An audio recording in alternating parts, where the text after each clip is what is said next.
ខ្សែគុជមានតម្លៃ30លានកំសៀវដេកយ៉ាត់ពណ៌ស្វាយមួយតម្លៃ50,000 លានយួនប្រធានក្រុមហ៊ុន Changbe Mountain Life ឆ្នាំ2018ឪពុកម្ដាយរបស់អ្នកនាងស៊ីងនៅភោជនីយដ្ឋានរបស់យើងពូនិងមីងខ្ញុំជាមិត្តប្រុសរបស់ណានស៊ីងមិត្តប្រុសខ្ញុំចៅជីងអានគាត់គឺជាក្រុមហ៊ុនសម្អាតសម្រាមទោះជាគាត់ធ្វើការងារអ្វីក៏ខ្ញុំមិនប្រកាន់នឹងគាត់ដែរណានស៊ីងតើឯងចូលចិត្តរបស់ថោកទាបមែនទេកុំនិយាយច្រើនទៀតគ្រប់គ្នាមើលទៅយួនសេងคล้ายក៏គេហ៊ានយកមកដែរខ្ញុំនឹងមិនធ្វើដូចគេទេចំណែកឯខ្សែគុជខ្ញុំនេះវិញក៏คล้ายដែរយើងគ្រាន់តែឃើញភ្លាមក៏ដឹងបាត់ទៅហើយថាคล้ายអ្នកគ្រប់គ្នាមានបញ្ហាហើយទើបមិនដឹងថាជារបស់ពិតតម្លៃរបស់វាមិនតិចជាង30លានយន់ទេពិតមាត់ឯងបានទិញវាហើយមែនទេតើឯងគ្មានភាពខ្មាស់អៀនយ៉ាងនេះដោយរបៀបណាគេគ្មានលុយដើម្បីឲ្យវាទៅម៉ាក់ទេគុំទិញអំណោយឲ្យខ្ញុំអីខ្ញុំពាក់វាហើយរមាស់ណាស់លីណាតើឯងមានអាឡែស៊ីទេខ្ញុំឃើញឌូជីនពាក់របស់ថ្លៃច្រើនណាស់មិនដូចឯងទេខ្ញុំមិនបានឃើញឯងមានរបស់ពាក់ទេខ្ញុំត្រូវបានគេផ្ដល់អំណោយជាច្រើនខ្ញុំមិនគិតទេថាព្រោះបរិះម្នាក់ឯងហ៊ាននិយាយបែបនេះដាក់អ្នកក្នុងគ្រួសារនិយាយឲ្យត្រូវទៅតើឯងគិតថាឯងជាអ្នកណាពេលខ្ញុំមិនយល់ស្របនឹងទំនាក់ទំនងរបស់អ្នក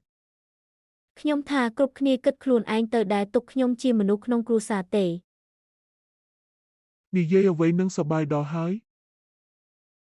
លោកម្ចាស់សូមអញ្ជើញអង្គុយចិញ្ចៀនយើងនេះមានតម្លៃ500លានអ្នកពិតជាសម្រាមដែលឆាប់ខូចមែនពួកគេហ៊ានជ្រៀតជ្រែកក្នុងកិច្ចការគ្រួសារយើងខ្ញុំដេញគេហើយតែវារឹងតឹងណាស់ខ្ញុំកំពុងដាក់ពាក្យរបស់ខ្ញុំនៅទីនេះអ្នកណាដែលមកគឺអ្នកដែលខ្ញុំបានប្រាប់អ្នកកាលពីលើកមុនមនុស្សដែលយ៉ាងninhកំពុងនិយាយអំពីគឺយ៉ាវឲ្យតែអ្នកព្រមរៀបការថ្លៃបណ្ណាការរបស់គាត់មានចំនួន880,000 សែនយួនបន្ថែមផ្ទះមួយនៅកណ្ដាលទីក្រុងគេមានផ្ទះមានឡានហើយឯងវិញ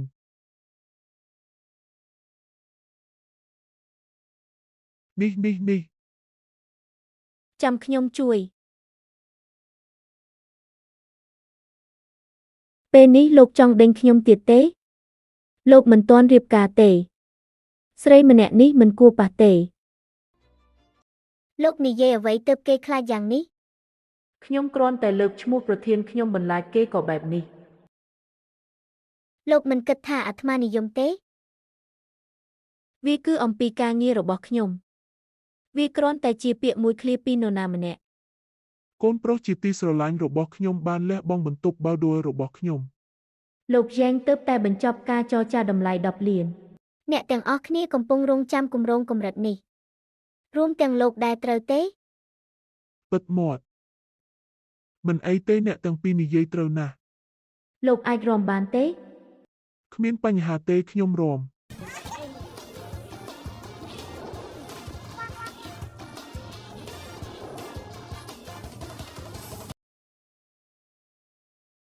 ការជួបជុំនេះបញ្ចប់ត្រឹមនេះចុះតោះយើងទៅវិញ